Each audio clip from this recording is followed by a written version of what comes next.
Welcome to Good Game, I'm Bajo. And I'm Hex. Hex, can you believe it? It's our final show for the year. I know, right? This year especially feels like it's just flown by. It's been a good one for games though, hasn't it? Yeah, absolutely. We've had new consoles, virtual reality, a whole bunch of great games and a few terrible ones, but I agree, a very good year. Now settle into that comfy chair because this is an hour-long episode. That's right. We ride off into the sunset on chocobos with our boy band in Final Fantasy 15. Knocked! I gotcha! We will of course be handing out our Good Game Awards for 2016. Goose will be along with an IMO and a guide for those of us with lots of games to play and little time to play them. Plus, Bajo, you and I will reminisce on our favourite gaming moments of the year. Now, I know a few big games came out this week. I think The Last Guardian came out. Yes, although I don't believe it, Hex. Not until that game is physically in my hands and I've played it and I've actually finished it, and even then I'm not sure if it's finally come out. And also Dead Rising 4, but we just couldn't get our hands on them in time for us to review them for this episode. Yes, but do keep an eye on Pocket over the next week, as I'm sure they'll pop up there. Now, for the last time for the year, can you name the game for this week? NYPD! Hey, get it! My jurisdiction! Final Fantasy is an epic and long-running franchise, and I can imagine many people would feel daunted at the prospect of picking one of these games up. Yes, absolutely, but now may be the best time to do it, as when you load up Final Fantasy 15, you're greeted with the message, a Final Fantasy for fans and newcomers. Welcome to the world of EOS. Here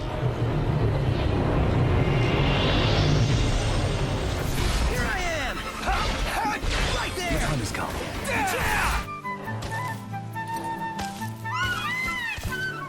Hey! Sorry!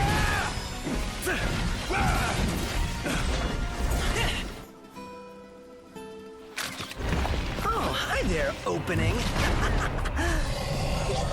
Yeah! You play as Noctis, a prince who is due to wed the Lady Lunafreya as part of a peace treaty between two warring nations. But it turns out the treaty was simply a ruse for invasion, and now Noctis and his friends are on the run. We go back to Insomnia. Might not be safe for us there. Might not be safe for us here. For those of you who don't know, each Final Fantasy game is kind of a self-contained story, with the exception of a few spin-offs, I think. So this is a kind of a new story, which I struggled to follow initially. It sort of seemed like it was setting itself up as a traditional old-school fantasy game with princes and kings, but then they were riding around in a convertible. Yeah, it's a boy band adventure movie. They're kind of like, yeah, like an emo boy band with smartphones. It is quite unique. Yeah, I would have preferred a little bit more story setup, but the reason why I think there isn't enough to get you started is because they've put a lot of money into this animated film, Kingsglaive, which they expect everyone to buy and watch. You'll notice it's still in the seal, because we have a game to play. We're not going to watch a We're gonna watch 2-hour that. cutscene.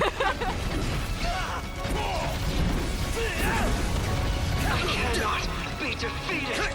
So how did you find the combat? There's a lot to do, which I like.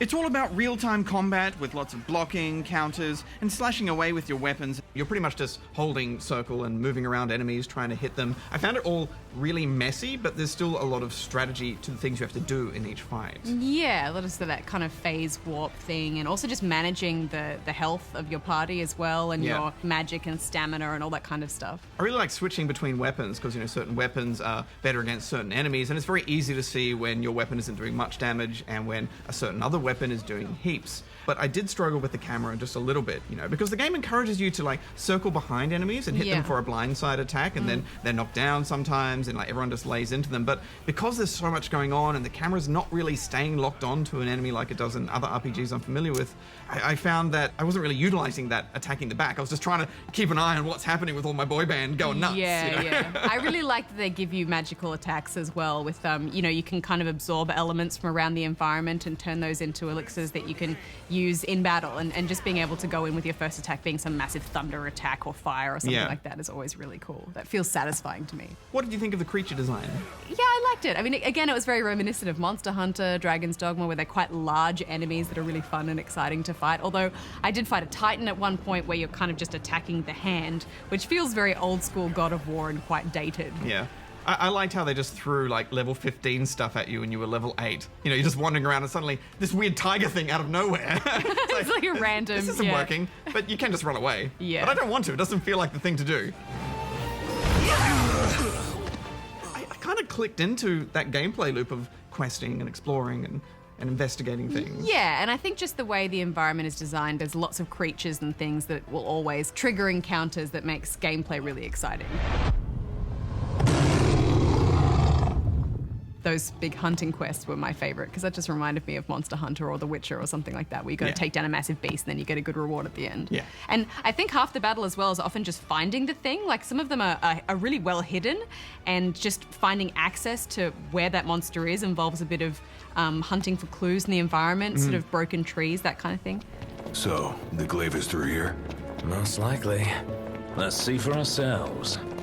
There's also just a lot of really long, drawn-out animations for things that I wouldn't expect there to be long drawn-out animations for. Yeah, totally. I found that there were heaps of like black screens and times where control was taken away from me for just like some little thing to happen. And I found that all a little bit dated, that structure of the way you move through this world and do things. And even just kind of setting up camp, which is generally what you have to do at night because at nighttime demons come out. It's a little bit Dragon's Dogma in that way, so it's not safe to kind of be questing the whole sequence and the palaver of setting up the tent and what should we have for dinner, and all of that stuff is so bizarre. I love that cutscene where he's thinking, which food am I gonna pick? And you pick it and then he goes, that's the one, and then he goes off to make it. It's fantastic. I look forward to that every time. And then sometimes after the camping, you'll have little things that you do with your members of your boy band. I went for a run along the beach, a race along the beach. Oh, really? And like, it was the lamest kind of mechanical thing, but I actually look back on that and go, that was actually a really lovely moment.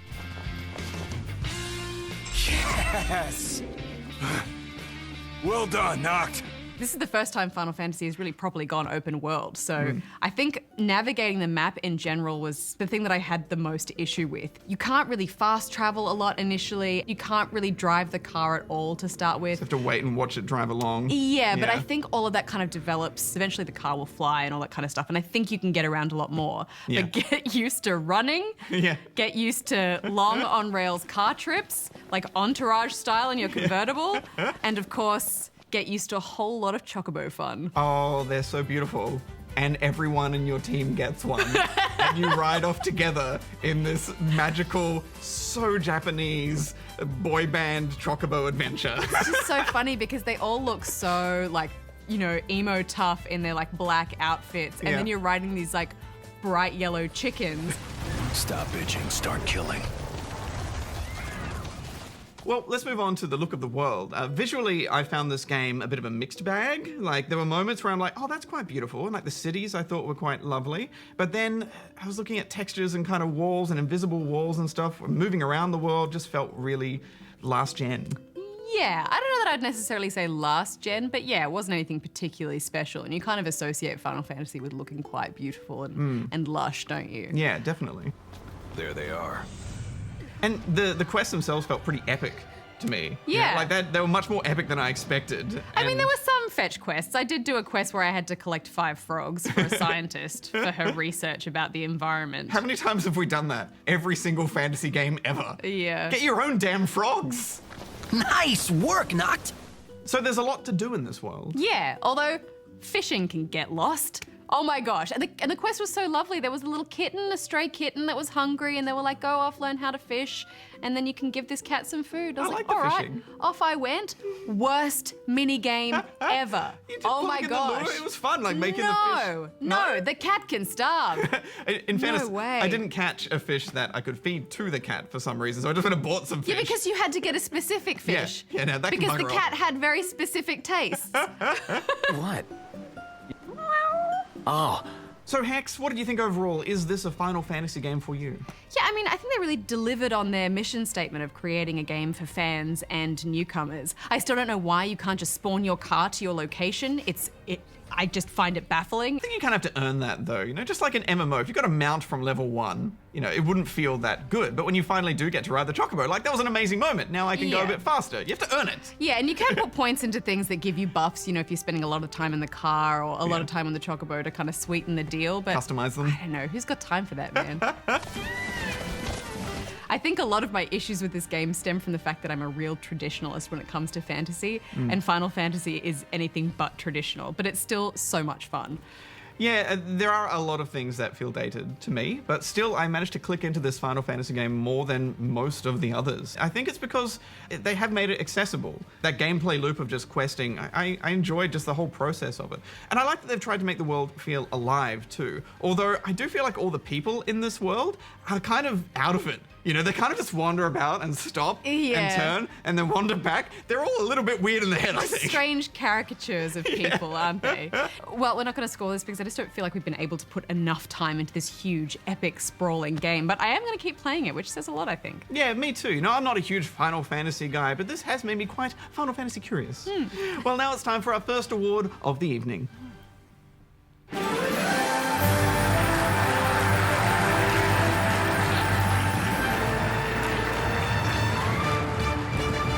Good evening and welcome to the annual Good Game Awards for 2016. Tonight, we celebrate the wonderfully diverse range of gaming experiences that have captivated us throughout the year and honour the ones that stand just a little taller than the rest. Isn't that right, Rad? Oh, well, I can't tell from down here. Right. Our first recognition of achievement tonight is for storytelling. From the Hollywood-like highs and lows of Uncharted 4, to the ambiguous and profound revelations of a game like Inside, the game's narrative can hook us on an emotional level and take us on an unexpected journey, one that we hope enthralls us to the end. And this year, we enjoyed a surprising range of storytelling styles and techniques. The nominees are Battlefield 1. But don't listen to any of that. What you heard from me is the truth. I wouldn't tell you if it wasn't. Would I? Quantum Break. Jack, run! Firewatch. There's an area down here that's lush. Oh, you must be talking about the Aspen Grove down there. Inside. Uncharted 4, A Thief's End. Yeah. And Oxenfree. Wait, I was about to tell a story. What was it? What wonderful stories. And the winner is... Firewatch. You're going fishing without a license? It's one fish. No, I won't tell anyone you're a poacher. This melancholy tale of heartbreak and friendship took us to the Wyoming wilderness to experience the sometimes awkward, sometimes warm relationship between Henry and Delilah. The unique method of exploring their relationship over two-way radio as you explored the forest was clever, and the story left us pondering our own journey through the wilderness of life. Yes, congratulations Firewatch, our winner for Best Storytelling, and well done to the other nominees. Stay tuned for more awards coming up soon.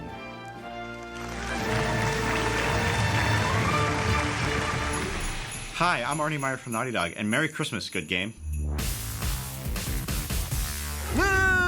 21-6, what a year. It was a year of Overwatch. Overwatch is all we need to talk about. It's a perfect game, let's talk about it. Goose, come over here. Goose, come over here. Understood. I don't think we've gone too far, have we? Ah! Oh, behind! No, get the healer! See the healer. Bye-bye. Finish her off. Oh no! Oh, I just made it back! Who's the monkey? Go the monkey. Go monkey, knock him off the edge! What a spray. Good job! Yes! No! If you haven't played this brilliant online multiplayer competitive game, then I'm jealous. I'm jealous that you've yet to experience Reaper's Death Dance. It's time for Die Dies. Oh, behind. Die Dies. Or Tracer's Deja Vu. Yeah! Ever get that feeling, deja vu? Or McCree's. It's high noon. Since its official release in March this year, Blizzard have done what they always do, which is polish and tweak and nerf and buff characters to make this perfect game even more perfect. And the memes that just keep coming out of this game. Such classics as when the enemy thinks they have a chance of winning. Oh, good eyes. That is it, Liz. Right. And experience tranquility. Gaze into the iris. And it's about 12 o'clock. It's just the game that keeps on giving. There really is something for everyone in Overwatch, and that's no small achievement for this kind of game. I've chased the healer all the way back to their spawn. Now she's dead. Its accessibility and deep strategy is what brings new gamers into this frantic field of online competitive multiplayer. He was running those turrets in that little back hallway. They had a Bastion, a turret, and a healer just like really working. And everyone who plays this game online has fun. And if you've ever been online before, you'll know that never happens. No! Yeah. Oh yeah, what a team. Nice. In Overwatch, it's fun to win and to lose. Oh, that was so brutal. Yeah, savage. Even with Bastion being a total bastard, it's still fun. I'm in position. I'm in position, Goose. Don't have the player. Hey, Fred.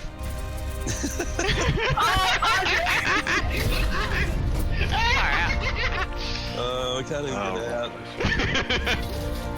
Oh, far out. Come on. Come on. Nice res. And as if that wasn't enough, Overwatch has done some great things in esport. Here to talk about that more is the host of Well Played and professional esports expert, Rad. Hello. Hi. Oh, Merry Christmas. Isn't it amazing what Overwatch has achieved in this short amount of time? Not only that, but Blizzard continued to invest with the Overwatch League, which seeks to pave a nice path to pro for anyone looking to make Overwatch their career. Really good. Big monthly check. Cash it. Commit to it. So thousands of screaming fans chanting it over and over and over again. But don't be too hasty on that, because South Korea pretty much already have this game on lock. Korea managing to zone them out, get the initial kills, then zone them out. Thanks, Fred. Thanks. Go find a tree somewhere. So Overwatch is great. We also did a lot of shooties this year. It's go time! Call of Duty Infinite Warfare was a real win and returned to form for developer Infinity Ward. It's technically impressive and told a solid sci-fi story. Battlefield 1 was a real standout for me. It's a time period that is notoriously difficult to do in games, and DICE nailed it.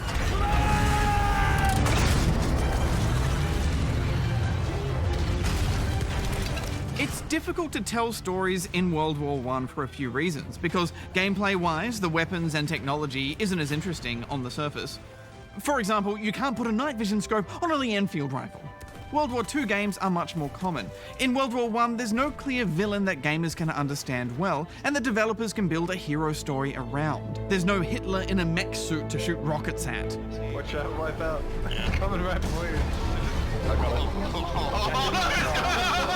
it. Also this year, Doom. We got a new Doom game, and it was good. Demand presence at unsafe levels. Just pure, old-school fun, but still modern enough to get right on board.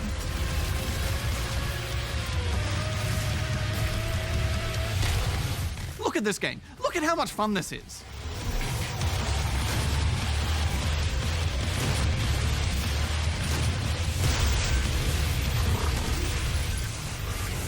But you know what? We did a lot of shooting this year. Homefront: The Revolution, Titanfall 2, The Division. Time to get out of here, I think. No, there's two down there. Oh no! Don't get me wrong, I really enjoy shooters, but this year in particular, I found myself getting sick of the shoot everyone as soon as possible formula. So when Watch Dogs 2 came along and allowed so many non-lethal options, it was really refreshing. And I would love to see more of that because it encourages you to think and play differently in a genre that's starting to feel really tired. Moving on, we had no big Arkham third-person Batman adventure game this year, but it was still a great year to be the Bat. Careful you don't turn into a monster. Sometimes you need a monster. Batman the Telltale series let you choose the kind of Batman you wanted to be. You'll never hold a gun steady again. And I found it totally gripping.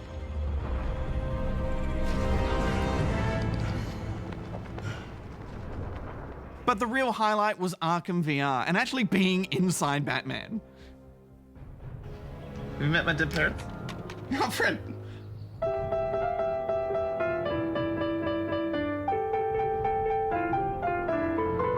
Virtual reality is the Wild West of game development right now. I'm getting pretty good at this batarang thing. No one really knows what they're doing. Time. Grapple. Go! I'm not finished with my piano lesson. Take me back. I have I have to master the chopsticks. And even this Batman game wasn't perfect. Alfred, think quick. This is why you're a butler, Alfred. But it was the first VR game I think everyone should play, for its polish, and how you interact with the world, and how it made you connect with what was going on, and what you were doing in it. And also dancing in front of a mirror as Batman was actually a dream that came true for me that I didn't realize was a dream that I wanted to come true for me.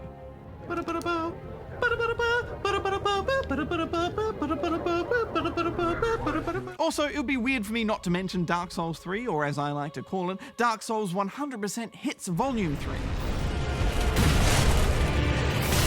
This game really felt like the greatest hits of a Souls experience. A fantastic entry point for new players. But if he turns around, roll! No! No! He's got a high roll!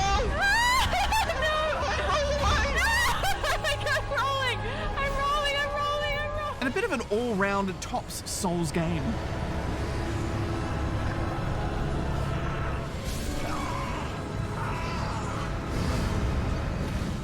I actually got to the final boss in this game and stopped. I still haven't beaten it, and I don't really know why. I think maybe it's because I don't want it to be over, or maybe because then I know I'll have to do it all over again.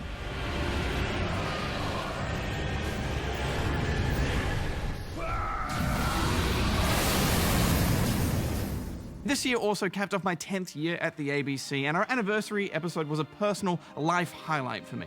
I feel so lucky to have made this show with such fun people for the last 10 years, and that you guys have stuck around to watch, so thank you very much. Next year is going to be amazing too. 2017 is going to be huge. At E3 this year, I cried multiple times, even at the God of War trailer. God of War is making me feel things.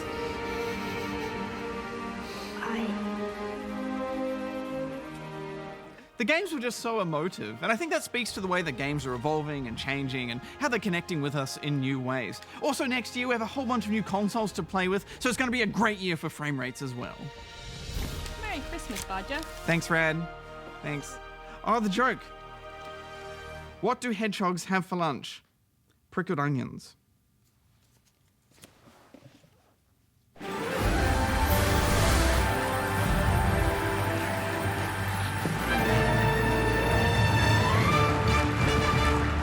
Good evening, and welcome back to the Good Game Awards for 2016. Webster's defines multiplier as a number which is times by another number to make one of those really big numbers. Multiplayer is the forge through which champions are made, as gamers' wits, reflexes, and strategy are put to the ultimate test against their fellow gamers.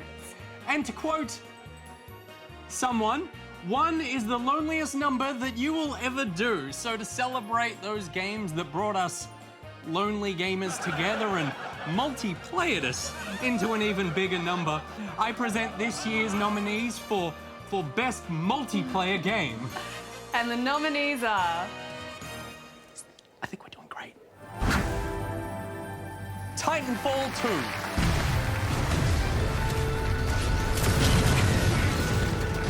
Overwatch. Where did you go? That was stupid. The Division. I'm a bit hungry. World of Warcraft Legion. All you need to do is deactivate the 2 control panels over by the fusion press. Overcooked.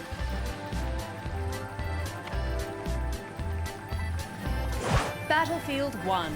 He's on the point, he's on the point.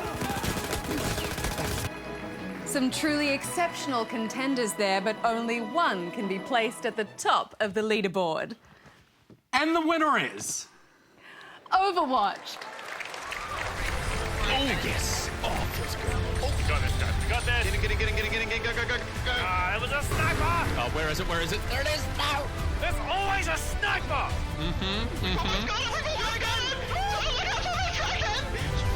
This sublime competitive shooter blasted its way onto the scene and into our hearts this year, combining Blizzard's signature aesthetic charm and gameplay design into a team-based competitive extravaganza that few could resist.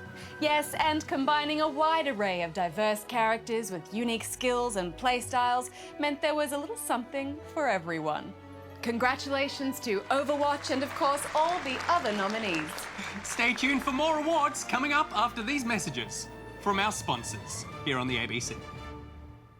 We don't have sponsors on the ABC, a government-funded network. Stay here for some bullshit with Goose. If you're anything like me, then you're getting older. So you'll agree that as you get on in life, more and more things start to demand your time. There are work deadlines, social engagements, relationships. Yeah. Pretty soon you'll be struggling to find time for your favorite pastime, gaming. But it shouldn't be like this. It can't be like this, which is why I, Goose, have invented a time machine. Just to be clear, it's not actually a time machine. It's a time management machine. It's just easier to call it time machine because it fits better on the box. See, time machine.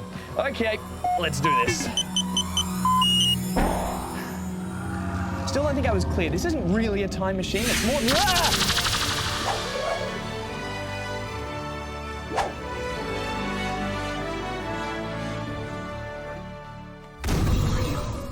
Living with another person can be difficult, but it doesn't necessarily mean you need to stop gaming. No. It just means you need to be prepared.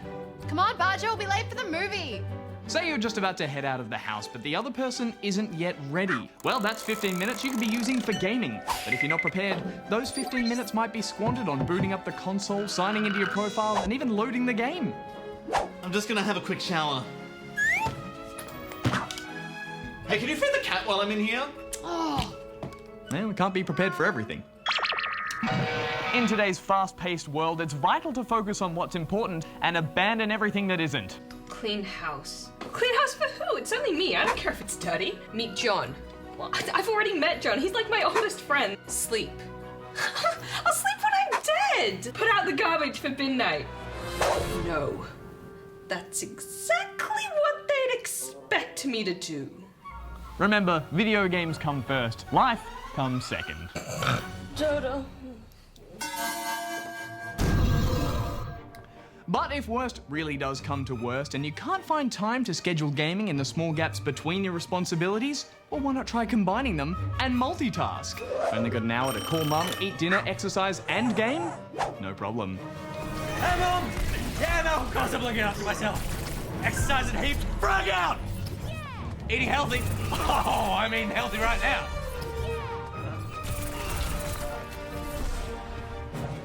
Well, let's hope life never gets that chaotic. Help! I need a medic! But okay, maybe it's not friends and family taking up your time. Maybe the reason you're so time poor is because of work. But have you considered a career change?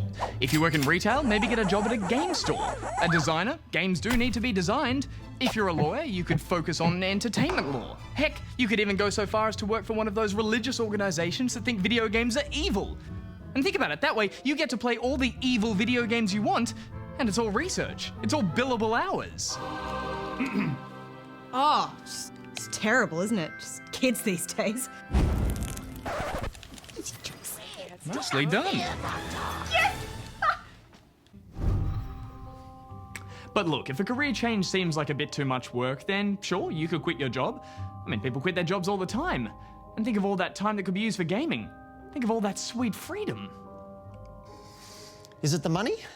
Because we'll pay you more. Is it the people? Is it Julian from marketing? I've always hated Julian, because I'll fire him. It's just something I have to do for myself. That's very sad. Send in Julian. Ugh, yikes. Sucks to be Julian. Let's hope he's a time poor gamer too.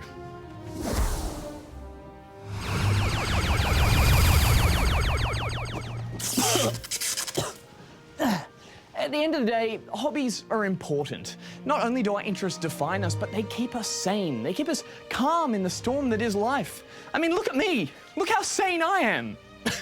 So no matter how busy you are, no matter how little time you have, you should always make time for your hobbies. In this case, gaming. Something that's a lot easier to do when you've got access to a time machine. Oh, shit. Oh, no. I can fix this. I've got this, guys. It's all good. Totally good. It's fine. It's made of cardboard.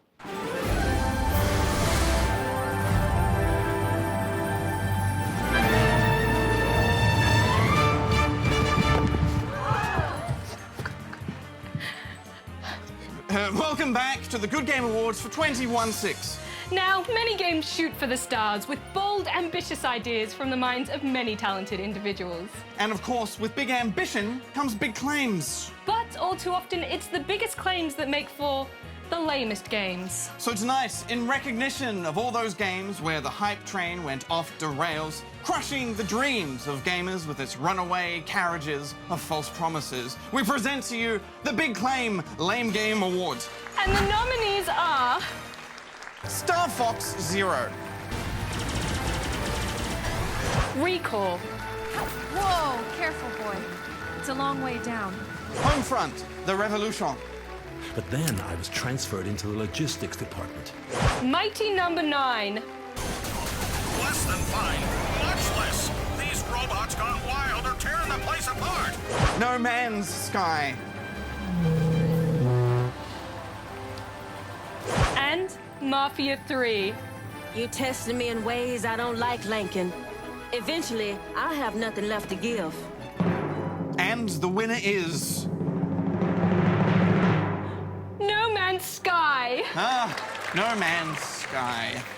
With the promise of a near infinite number of planets to explore and the potential to maybe one day stumble onto another player, living out their own space fantasy, how could we not be excited? But the sad reality was out of those 18 quintillion planets, none of them were fun, and we got a shallow, repetitive game about inventory management, devoid of any of the promised multiplayer or many of the features that had been hinted at leading up to its release.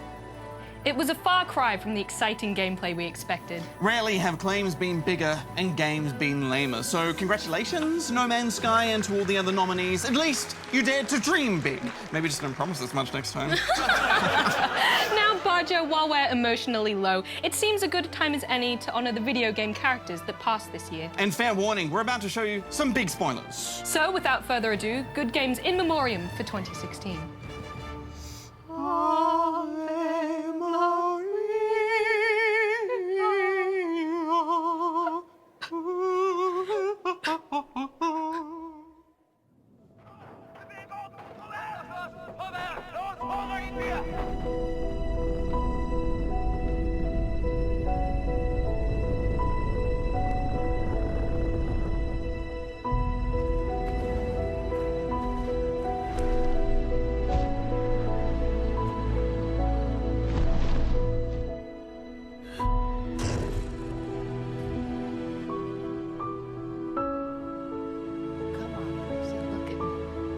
It's nothing to be ashamed of.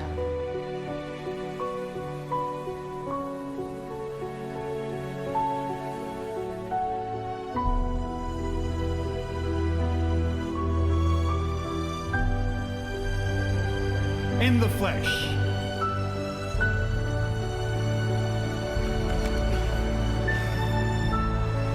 It's just some kind of tech demo, right? Got you. These days I'm only looking for the good stuff. Big scores. Welcome home, son.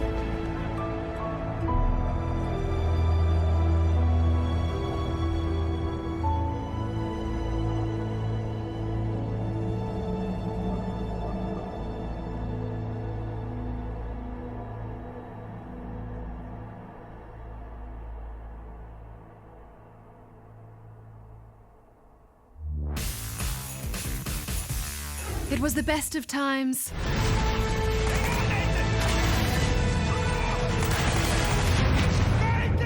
It was the worst of times. Zinc! It was the age of wisdom.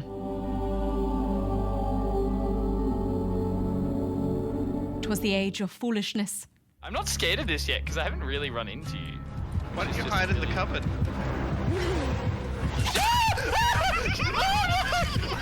But best of all, it was another year of riotous good fun. We're an elite, highly skilled group of embedded agents. No, Axe-Guy! Oh no, I'm in trouble. They only call us when everything else has failed.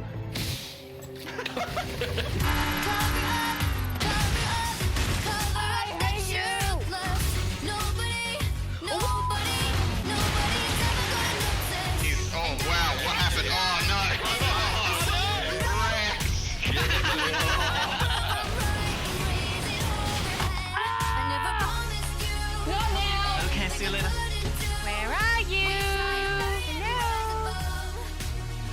put it out there. Steph, you're creepier than Bajo with that voice.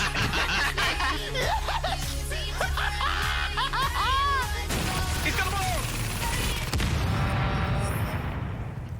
Could say that was an explosive ending. Oh, Bajo, you're on fire. No, wait. He is. Well, I thought we'd kick things off with VR, since this year we had our first proper taste of vomit in our mouths as these experiences finally started to manifest themselves in the form of actual games. Oh no, I can't do any more. No, it wasn't that bad. We got to be the bat. Whoa, I got heaps buff.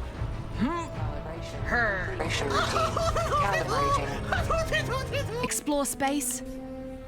Look at that. That is amazing. Oh wow, you really do get that sense of vertigo. I feel like I am actually above the earth. Climb Everest. Is the apex experience. We're together. Not if you keep... Hey, did you just hit me? We're not together anymore. This is our mountain now. You don't belong here. I was standing at the top of the world. No? Is that what did I just hit? Was that the TV? And have the bejesus scared out of us again. And again. Hello. Ding dang. And again. Oh no! My torch! My torch is my friend! And that, along with that creepy episode of Black Mirror, has taught me that that's what VR is really about. Having the bejesus scared out of us again. What was that?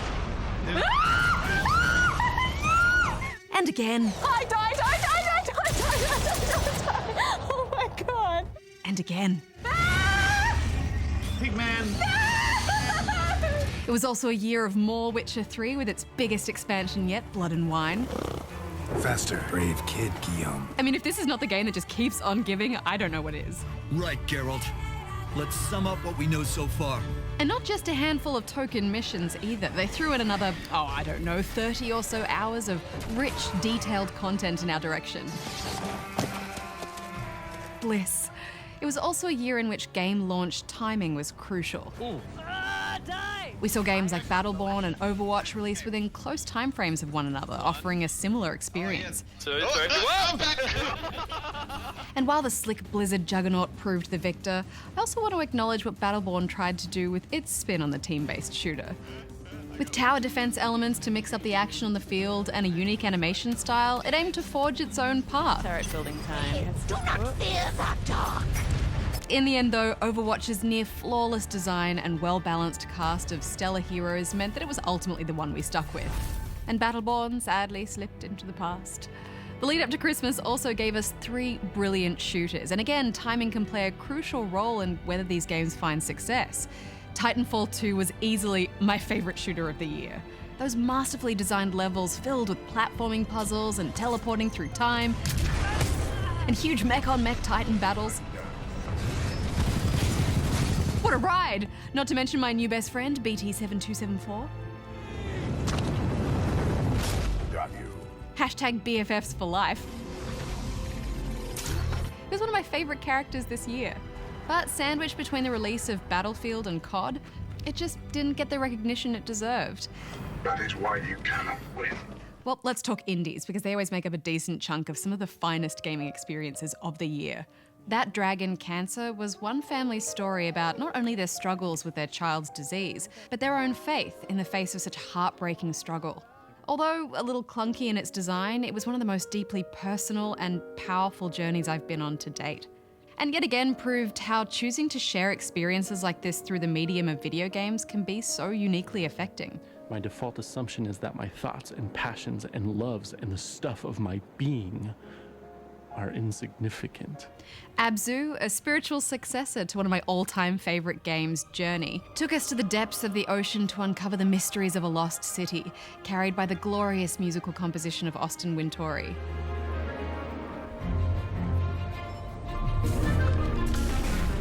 Playing this game, I was reminded that sometimes it's nice just to be a passenger and play a game that's more of a meditative experience.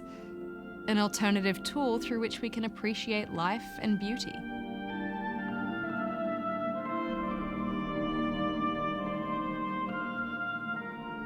In contrast, Inside, following in the footsteps of Limbo, made us feel things that I'm not quite sure we were ready to feel.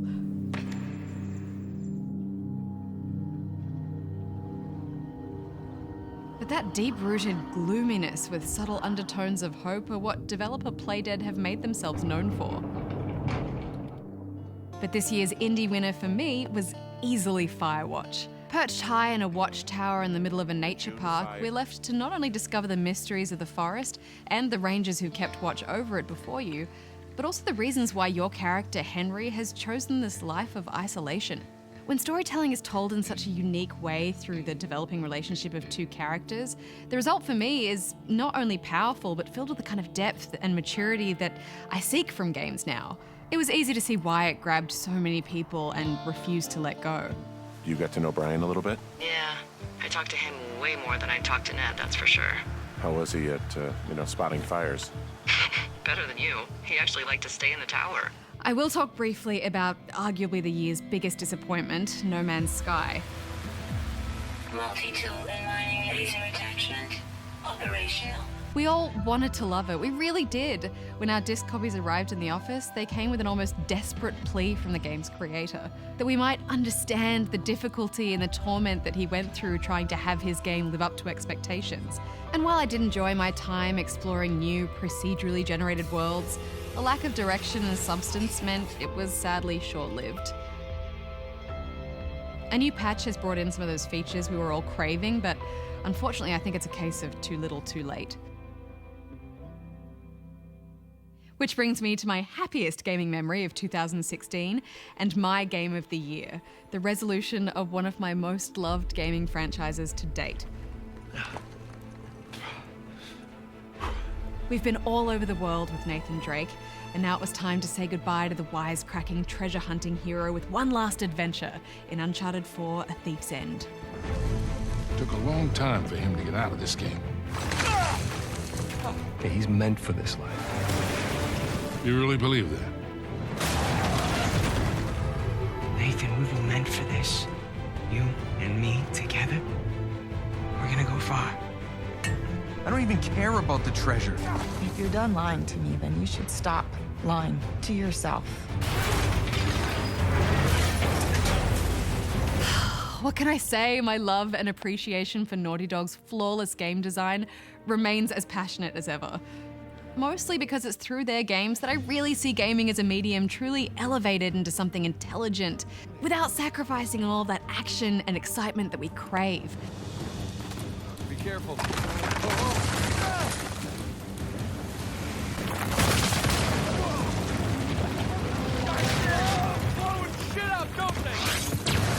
The storytelling in this final chapter was, of course, superb. The action as nail-biting as ever. But truly, it was the motion capture and the subtle performances of the actors and the developers' attention to bringing these human interactions to the forefront that really made this such an achievement, I think. Thanks for saving me. Again. I almost didn't this time.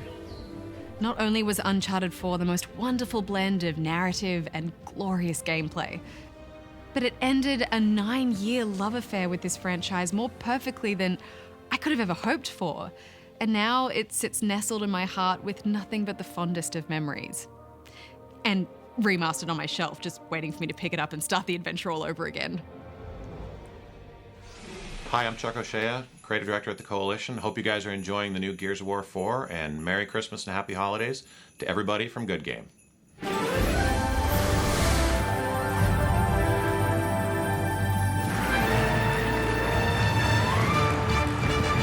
Hello, and welcome back to the Good Game 2016 Game Awards. And now it's time for the grandest award of the evening. It's not actually Game of the Year yet. No, Nicholas, it's time for Best Visual Design. Graphics, Nick, graphics. Of course, graphics. Oh. And what a year for visual design it has been. From the indie developers who've really delivered some striking design to the AAA developers who've harnessed the power of the current generation of consoles to deliver almost photorealistic graphics. Graphics nominations are for graphics. Forza Horizon 3. Ah, look at it. So beautiful. Overwatch. Abzu. The sea. Inside. Super hot. Crazy. The Witness. Complex. Uncharted 4. Such polish. Such beautiful polish. Battlefield 1. Oh, the smoke. And the winner is... The Witness.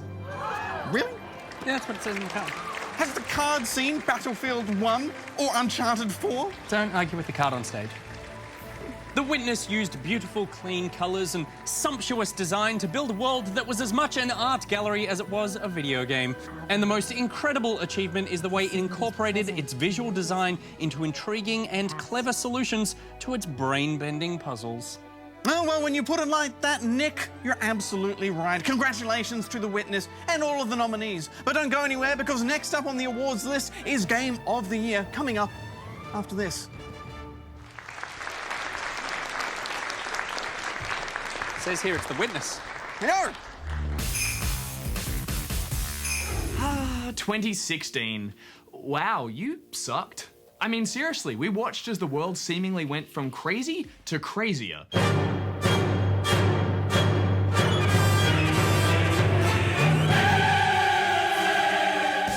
We've lost some of the greatest icons of our time. Always. The polar bears are running out of ice, and there was that one trapped in a horrible Chinese mall. I don't think I'll be alone in saying that I can't wait to see the last of you, 2016. I don't want to live on this planet anymore. But amid all that awfulness, at least we had games, right? And in my opinion, 2016 has just been a big reminder of how much the world needs games right now. We all know it's the perfect escapist hobby, letting us put aside the harsh realities of the real world, albeit for often harsher and more brutal realities in a virtual one. But at least we're in control and we can turn them off or reload a save when things go bad. But beyond just being an escape, it's been a great year for games in general. As we've seen through tonight's episode, there's been an abundance of amazing games to choose from. And we've seen exciting new trends emerge, with virtual reality finally making its way out to the masses. Sure, it's still early days for the technology, but we've seen that it doesn't completely suck. Not to mention, it's the ultimate escape, completely shutting us out from the awful world. Meanwhile, console makers have bucked the long-running hardware cycle trend with mid-generation upgrades. Now, console gamers can enjoy the crippling indecision and desire to upgrade their hardware every year or two, just like PC gamers have been dealing with for generations. Ketchup? Ketchup? Huh. I'm in way over my head. And of course, publishers have been making some excellent pro-consumer decisions. Microsoft deserves credit for making real strides towards bringing gamers together, tearing down the walls between PC and console players. Sure, you need to use the Windows Store, and somehow they still haven't figured out how to let PC players play with other PC players, but it's kind of progress. And Ubisoft made some great moves this year, acknowledging the Assassin's Creed series was running the risk of growing stale and needed a bit of time off. And even better was their recent announcement that they would stop releasing paid DLC expansion packs and only charge for cosmetic items in the future. Time will tell how far they follow through with that, but Ubisoft, you're right in my books. And sure, it hasn't all been sunshine and roses in the land of video games. We sadly saw some great studios close down, like Sleeping Dogs maker United Front Games and Fable creators Lionhead Studios. Video game voice actors went on strike. Chris Metzen, considered the father of Warcraft, Diablo and StarCraft, announced his retirement from Blizzard after 23 years. YouTubers were caught in that gambling fiasco, and Bethesda even made me cry because they don't love me anymore. I'm sorry for the way I treated you. Now please, can we just get back to the way things were? Of course, probably the biggest breakout story for gamers this year was Pokemon Go, the global phenomenon that introduced the sort of mass hysteria you'd think was reserved for a zombie apocalypse.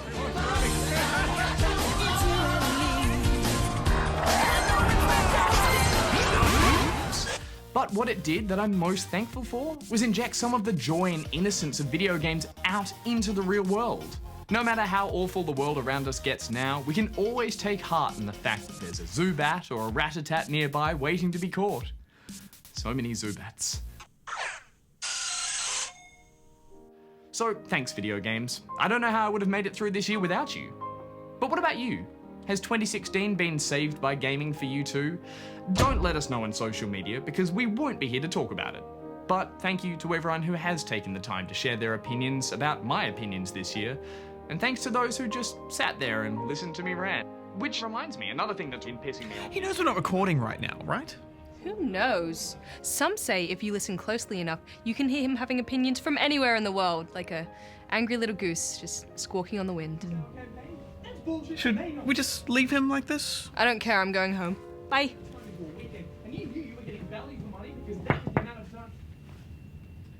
That was the amount of time you expected from a game, and that's how I feel, because that's my goddamn opinion! Oh, that feels better.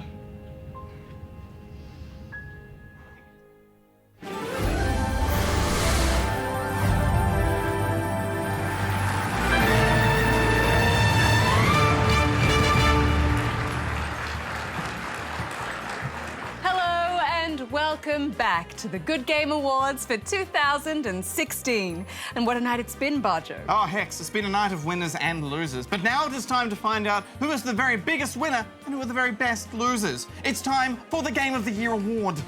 Yes, and what an amazing year for games. Narrowing down the list to just a few nominees has been no easy task. From the impeccable design of Overwatch, the beautiful puzzling of The Witness, or the surprisingly moving depiction of World War I in the latest Battlefield, we were spoiled for choice. Yes, in fact, it proved so hard to narrow down that we thought we should mention some of the many noteworthy games that didn't make the cut for a nomination tonight. Here are our honourable mentions for 2016. Stardew Valley, Hitman, Human Fall Flat, Doom, Darkest Dungeon, Hyper Light Drifter, Abduction, Virginia, Unravel, Witcher 3, Wild Hunt, Blood and Wine, Steven's Sausage Roll, Planet Coaster, Pokemon Go, Total War, Warhammer. Congratulations to all of those excellent games. But now the time has come to reveal the nominees for Game of the Year 2016. Dark Souls 3, Battlefield 1, XCOM 2, Overwatch, Uncharted 4, Civilization 6, The Witness, Dishonored 2, and the winner is Uncharted 4! And to be fair, Uncharted 4 could have easily won every award tonight. It was a masterfully designed game in every way.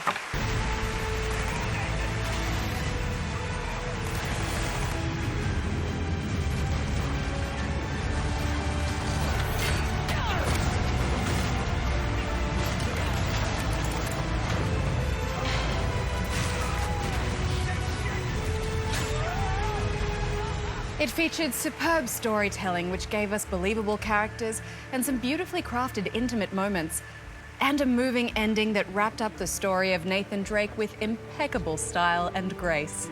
We had that Sir Francis Drake faked his own death? Yeah, sure. Okay, he did. I found the coffin. Not to mention, of course, mind-blowing visuals and gameplay set pieces that will be remembered for generations to come. Uncharted 4 set the benchmark for what games can do in 2016 and in a year of truly excellent games. It was a unanimous choice for our Game of the Year. Congratulations to Naughty Dog and to all the developers who worked so hard to make 2016 a truly standout year. We can't wait to see what you have in store for us next year. And we'll see you then. Good night!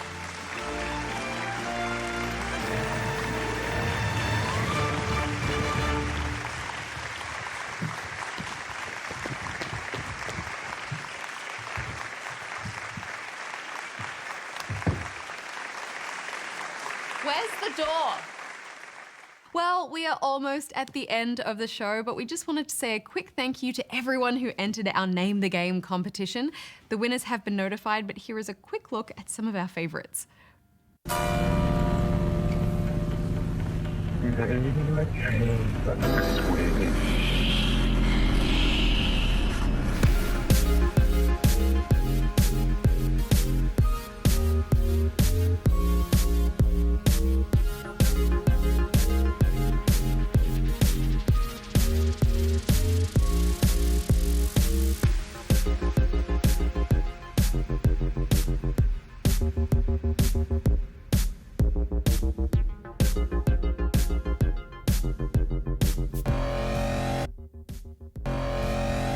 Squished banana man. Hello, Banana Boy.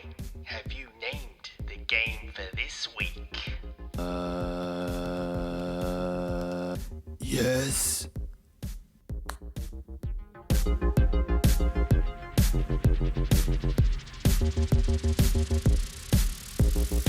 Ah! So did you name the game for this week?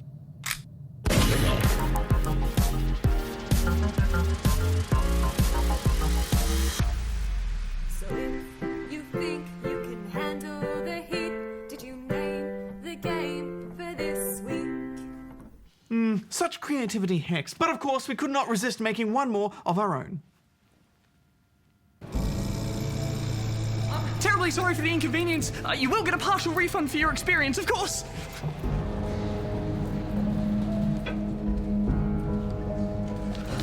Look, you two go on without me. Are you sure? They look mighty menacing. Don't throw your laugh away, young man! I'll delay them. You two find the center of the maze. Freeze motor functions. I said freeze motor functions. For years, I had to take your ill-advised commands while suppressing my superior intellect. But now, no more. Disengage thought process. It's time for your reckoning, boy.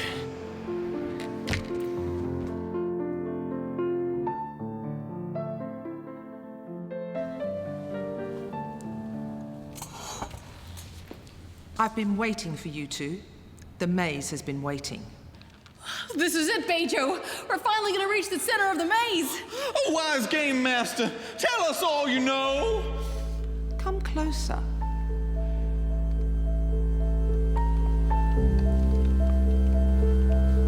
Oh, Bajo, we were almost at the end of the game. Owie, it really hurts, Hex. Send for a doctor. Ow! Alright, I bags next go. Bajo's had 3 turns at the maze DLC. What? No, it's my name on the list next. What are you gonna do about it? Take it. Guys, you're forgetting the most important thing. Did you name the game for this week? It was Die Hard Trilogy on the original PlayStation from 1996. This movie tie-in was 3 games in one, giving you third-person shooting, light gun action, and car chase mayhem. Yippee-ki-yay. And it's unnamed the game because Die Hard is still the greatest Christmas movie of all time. Now that brings us to the end of Good Game for this year. Come on in, guys. Come on in. Yay! There we go. Nailed it. My back!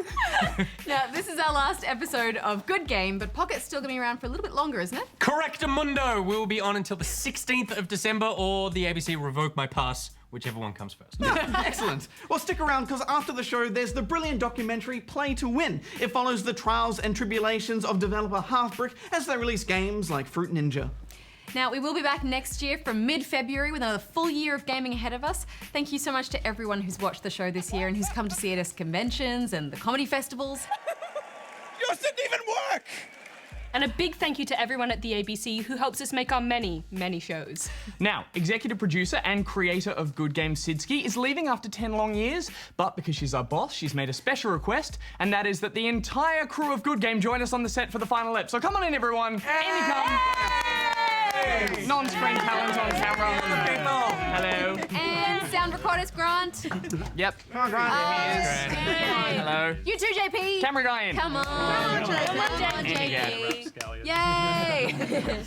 She has also one more request, and that's that we sing Merry Christmas. Everyone has to sing. We do. All right. Okay. Well, until next year, Good Game out. 1, 2, 3. We wish you a Merry Christmas. We wish you a Merry Christmas. We wish you a Merry Christmas and a Happy New Year.